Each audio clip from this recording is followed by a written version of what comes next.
Cockroach Janata party అధినేత అభిజిత్ దీప్కే అసలు రంగు బయటపడింది. ప్రజలు, యువత సంక్షేమం పేరుతో ఒక డ్రామాను నడుపుతున్న ఈ నాయకుడి వెనుక నిలబడింది కాంగ్రెస్, ఆమ్ ఆద్మీ పార్టీలేనన్న నగ్న సత్యం వెలుగులోకి వచ్చింది. సామాన్యులను మభ్యపెట్టడానికి విచిత్రమైన పేర్లతో వచ్చిన ఈ ముసుగు పార్టీకి వెనుక నుంచి నిధుల ప్రవాహం సాగుతుందనే ఆరోపణలు ఇప్పుడు గట్టిగా వినబడుతున్నాయి. విశ్వసనీయ వర్గాల ప్రకారం అభిజిత్ దీప్కే అమెరికాలోని బోస్టన్ యూనివర్సిటీలో ఉన్నత చదువులు పూర్తి చేసి విదేశాల్లో సాగించిన విలాసవంతమైన జీవితానికి వెనుక భారీ స్థాయిలో నిధులు అందాయి.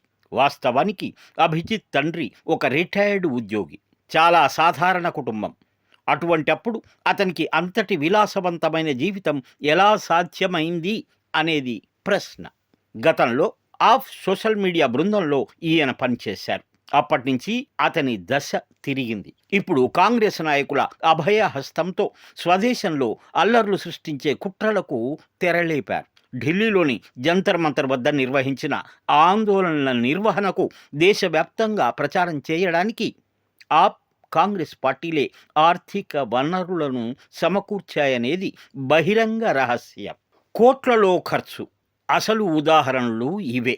కోట్ల రూపాయల సోషల్ మీడియా ప్రచారం, ఏఐ టూల్స్ సహాయంతో డిజిటల్ కంటెంట్ రూపొందించడం, పేజ్ ప్రమోషన్లు మరియు మిలియన్ల కొద్దీ ఫాలోవర్లను తక్షణమే పెంచుకోవడం కోసం కోట్ల రూపాయలను పెయిడ్ పిఆర్ ప్రచారాలకు గుమ్మరించారు. ఓ సామాన్య సంస్థకు ఇది సాధ్యం కాదు.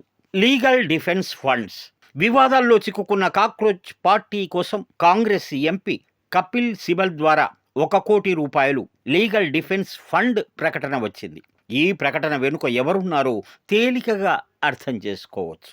ఢిల్లీ ధర్నాలు మరియు వసతి వ్యయం. జంతర్ మంతర్, ఇతర ప్రాంతాల్లో నిర్వహించిన ధర్నాల కోసం వేలాది మందికి రవాణా, ఆహారం, సౌండ్ సిస్టమ్స్, పందిళ్లు ఏర్పాటుకు రోజుకు లక్షల్లో ఖర్చు పెట్టారు. ఈ భారీ ఖర్చు వెనుక కాంగ్రెస్, ఆప్ నేతల ప్రత్యక్ష వనరులే ఆధారమని స్పష్టమవుతోంది. మరోవైపు ప్రధానమంత్రి నరేంద్ర మోదీ నాయకత్వంలోని బీజేపీ ప్రభుత్వం దేశంలో సుస్థిరమైన పాలనను, నవభారత అభివృద్ధిని అందిస్తోంది. దేశీయంగా అభివృద్ధి వేగవంతం అవుతుండడం, బీజేపీకి ప్రజల్లో పెరుగుతున్న ప్రజాదరణను జీర్ణించుకోలేక కాంగ్రెస్, ఆప్ పార్టీలు ఇటువంటి దొంగచాటు వ్యూహాలను రూపొందిస్తున్నాయి.